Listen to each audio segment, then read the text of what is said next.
Dalam Islam, riba atau bunga adalah salah satu dosa besar yang dilarang keras. Allah SWT menyatakan dalam Al-Quran bahwa orang-orang yang memakan riba akan dibangkitkan seperti orang gila yang kerasukan setan. Siksaan bagi para pemakai uang riba tidak hanya di dunia, tetapi juga di akhirat.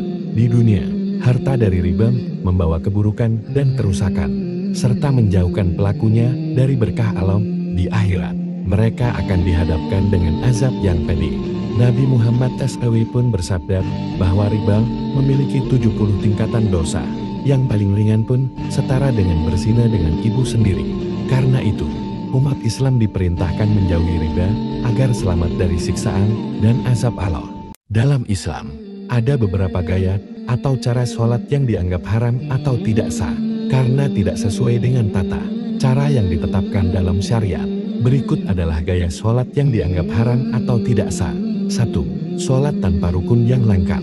Jika seseorang meninggalkan rukun-rukun sholat seperti rukuk, sujud, atau tasyahud akhir, maka sholat tersebut tidak sah. Setiap rukun harus dilakukan dengan tertib dan sempurna. 2. Sholat dengan tergesa-gesa. Sholat yang dilakukan dengan terlalu cepat hingga tidak ada tumanina, ketenangan di setiap gerakan. Seperti tidak berhenti sejenak setelah rukuk atau sujud, dianggap tidak sah. Tumaninah adalah salah satu syarat sahnya sholat. 3. Sholat dengan pakaian najis. Sholat yang dilakukan dengan memakai pakaian yang terkena najis kotoran yang haram atau berada di tempat yang najis dianggap tidak sah. Kebersihan pakaian dan tempat sholat merupakan syarat sahnya sholat. Dalam Islam, ada beberapa benda yang diharamkan penggunaannya karena dianggap merusak diri sendiri atau masyarakat. Berikut 5 di antaranya. 1. Alkohol dan minuman keras. Diharamkan karena bisa mengganggu akal dan menimbulkan dampak buruk bagi kesehatan serta moral. 2. Babi dan produk babi. Haram dikonsumsi dan disentuh menurut hukum syariah karena dianggap najis. 3. Riba bunga. Diharamkan dalam bentuk keuntungan dari pinjaman uang karena dianggap menindas dan merugikan masyarakat. 4. Obat-obatan terlarang narkoba. Haram karena bisa merusak akal, jiwa, dan membawa kemudaratan sosial. 5. Perjudian. Haram karena dianggap membuang-buang harta, merusak moral, dan menimbulkan kebencian serta perselisihan.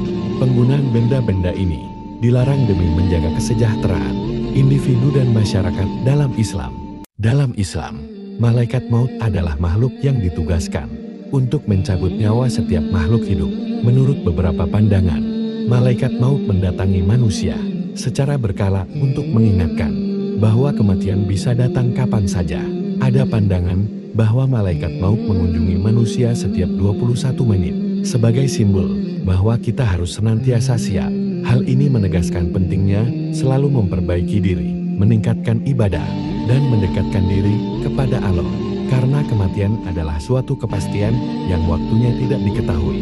Dengan cara ini, Islam mengajarkan umatnya untuk selalu hidup dengan kesadaran akan kematian, bukan sebagai ketakutan, tetapi sebagai motivasi untuk menjalani kehidupan yang lebih baik dan penuh makna. Dalam Islam, makan berlebihan dianggap sebagai perilaku yang kurang baik dan dapat membawa dampak buruk bagi kesehatan fisik maupun spiritual. Berikut adalah bahaya makan berlebihan menurut ajaran Islam. 1. Menurunkan kualitas ibadah. Makan berlebihan dapat membuat tubuh terasa berat, mengantuk, dan lelah, sehingga dapat mengurangi kualitas ibadah seperti sholat, puasa, dan ibadah lainnya. 2. Menyebabkan penyakit. Islam mengajarkan untuk menjaga kesehatan tubuh. Makan berlebihan dapat menyebabkan berbagai penyakit seperti obesitas, diabetes, hipertensi, dan masalah pencernaan. 3. Merusak kedisiplinan. Nafsu makan yang tidak terkendali dapat merusak kedisiplinan dan pengendalian diri, yang merupakan bagian penting dari kehidupan seorang muslim. 4. Mengurangi rasa syukur. Makan berlebihan dapat membuat seseorang lupa bersyukur atas nikmat yang telah diberikan.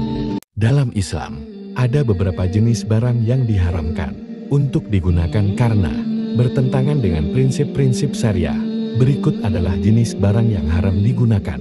1. Makanan dan minuman yang haram, termasuk di dalamnya daging babi, darah, bangkai, serta minuman beralkohol.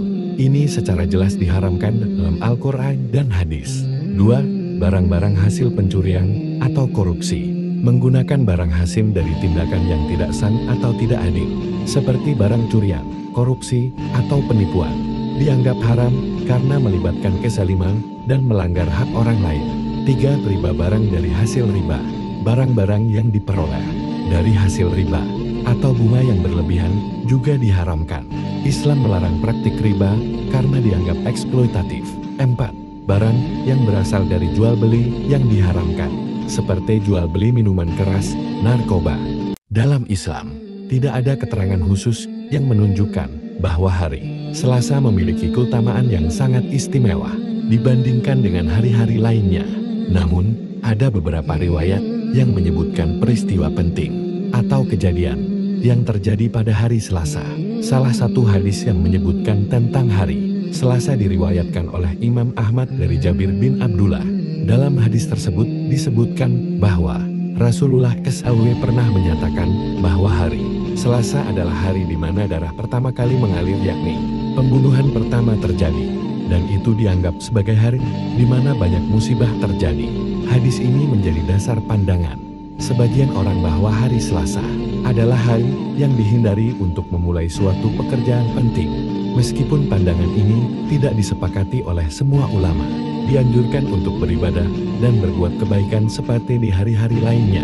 Dalam Islam, suara azan dipercaya dapat membuat setan takut, karena azan adalah panggilan untuk beribadah dan mengingat Allah. Setan dalam ajaran Islam adalah makhluk yang selalu berusaha menjauhkan manusia dari kebaikan dan ketaatan kepada Allah.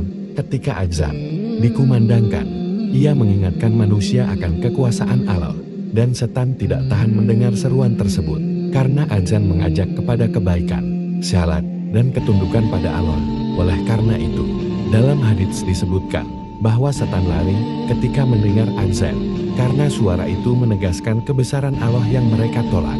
Dalam Islam, cicak termasuk hewan yang dianjurkan untuk dibunuh menurut hadis Rasulullah SAW. Dalam beberapa riwayat disebutkan bahwa cicak dikategorikan sebagai hewan yang berbahaya karena ia termasuk hewan yang meniup api.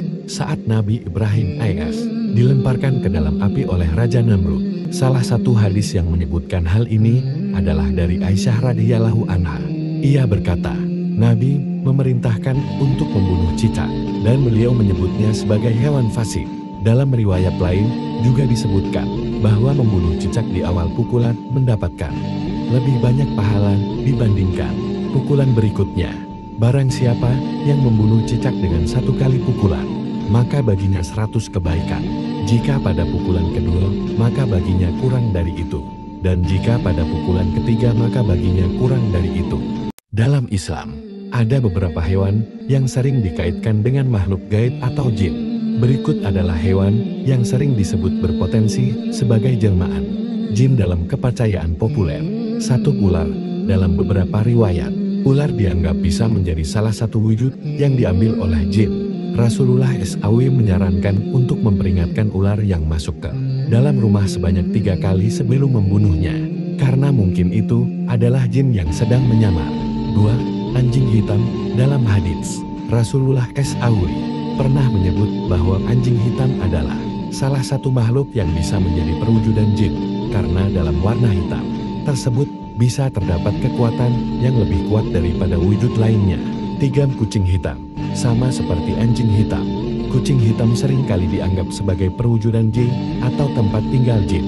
Dalam Islam, memakan harta hasil dari korupsi termasuk perbuatan yang sangat terlarang dan berdosa besar. Allah melarang dengan tegas perbuatan mengambil harta secara batil, termasuk korupsi yang merugikan orang lain. Rasulullah SAW juga memperingatkan bahwa setiap daging yang tumbuh dari harta haram, tempatnya adalah di neraka.